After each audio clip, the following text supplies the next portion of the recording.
नमस्कार बंधुरा आमी संगमित्रा आमार এই निरामिष सहज रान्ना चैनेले आपनादेर सबाइके स्वागत। आज आमी रान्ना करछि मटर डाल और पालंग शाक दिए दारुण स्वादेर एकटा रेसिपि।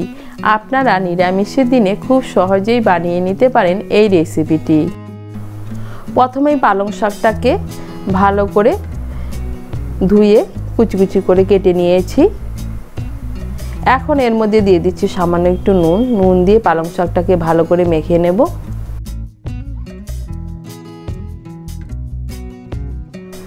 এই দেখুন পালং শাকটাকে ভালো করে মেখে নিয়েছি। এখন আমি পালং শাকটাকে রেখে দিচ্ছি।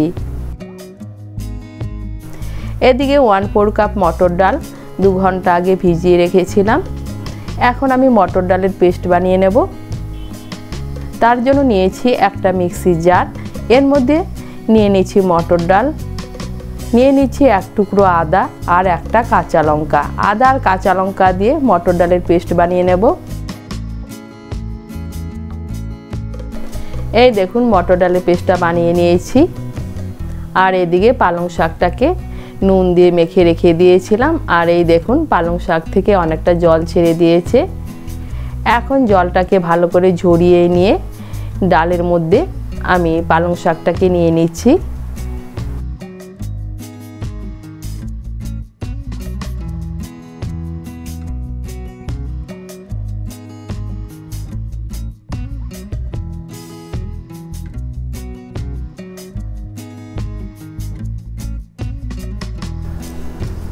এখন এর মধ্যে নিয়ে নিচ্ছি আর কিছু উপকরণ। নিয়ে নিচ্ছি 1/4 টিস্পুন হলুদ গুঁড়ো, 1/4 টিস্পুন জিরে গুঁড়ো, 1/4 টিস্পুন ধনে গুঁড়ো,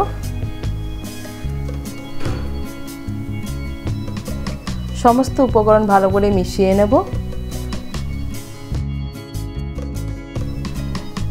মিশিয়ে নিয়েছি। এখন এর মধ্যে দিয়ে দিচ্ছি স্বাদ মতো নুন। নুনের পরিমাণটা একটু কম নেব। আমি পালং শাকটা নুন দিয়ে মেখে রেখে দিয়েছিলাম। নুনটাকে মিশিয়ে নিয়ে সমস্ত উপকরণ ভালো করে মেখে নেব। সমস্ত উপকরণ ভালো করে মেখে নিয়েছি। এখন আমি কোপ্তাগুলো বানিয়ে নেব। কোপ্তাগুলো ভাজার জন্য কড়াইতে সর্ষের তেল বসিয়েছি। তেলটাও গরম হয়ে গিয়েছে। কোপ্তাগুলো আমি সর্ষের তেলে ভেজে নিচ্ছি, আপনারা সাদা তেলেও ভেজে নিতে পারেন। এখন আমি ডালের আর পালং শাকের মিশ্রণ থেকে অল্প অল্প করে নিয়ে কোপ্তার আকারে লাল করে ভেজে নেব। এই দেখুন কয়েকটা কোপ্তা আমি লাল করে ভেজে নিয়েছি। এইভাবে আমি বাকি কোপ্তাগুলো লাল করে ভেজে নেব। কোপ্তা ভাজার পর কড়াইতে যে তেল আছে এই তেলের মধ্যে দিয়ে দিচ্ছি আর অল্প সর্ষের তেল। এখন এর মধ্যে দিয়ে দিচ্ছি ফোড়ন। ফোড়নের জন্য নিয়েছি একটা তেজপাতা, একটা শুকনো লঙ্কা, 1/4 টিস্পুন গোটা জিরে। ফোড়নটা দিয়ে একটু নাড়াচাড়া করে নিয়ে এর মধ্যে দিয়ে দিচ্ছি একটা মাঝারি সাইজের টমেটো পেস্ট। টমেটো পেস্টটাকে মিশিয়ে নেব। মিশিয়ে নিয়েছি। এখন এর মধ্যে দিয়ে দিচ্ছি 1 টিস্পুন আদা বাটা, 1 চামচ কাঁচা লঙ্কা বাটা। ঝালটা আপনারা আপনাদের স্বাদ মতো নেবেন। দিয়ে দিচ্ছি 1/2 টিস্পুন হলুদ গুঁড়ো, 1 টিস্পুন জিরে গুঁড়ো, 1 টিস্পুন ধনে গুঁড়ো আর 1 টিস্পুন কাশ্মীরি লঙ্কার গুঁড়ো।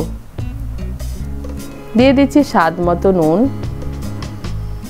আর দিয়ে দিচ্ছি সামান্য একটু জল। মিশিয়ে নেব। মিশিয়ে নিয়ে মশলাটাকে ভালো করে কষিয়ে নেব। এই দেখুন মশলাটাকে ভালো করে কষিয়ে নিয়েছি। মশলা থেকে তেল ছেড়ে দিয়েছে, তার মানে মশলাটা ভালো করে কষানো হয়ে গিয়েছে। এখন এর মধ্যে দিয়ে দিচ্ছি জল। আপনারা যেরকম ঝোল খাবেন সেই অনুযায়ী জল দেবেন। আমি এর মধ্যে 1 কাপ আর 1/2 কাপ গরম জল দিচ্ছি। জলটাকে মিশিয়ে নেব। মিশিয়ে নিয়ে ঝোলটাকে ভালো করে ফুটিয়ে নেব।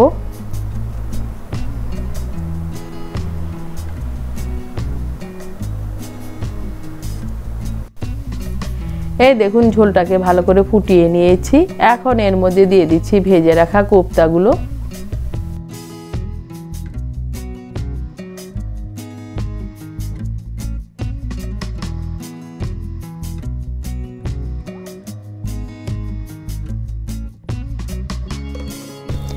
কোপ্তাগুলোকে মিশিয়ে নেব। মিশিয়ে নিয়ে আরও 2-3 মিনিট রান্না করে নেব।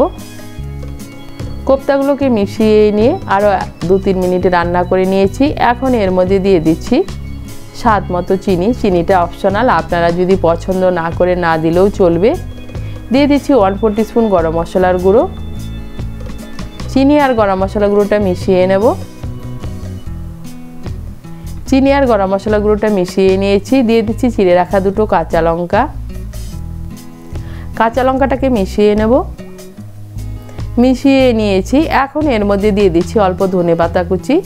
ধনেপাতা কুচিটাকে মিশিয়ে নেব। মিশিয়ে নিলেই তৈরি পালং শাকের কোপ্তা কারি।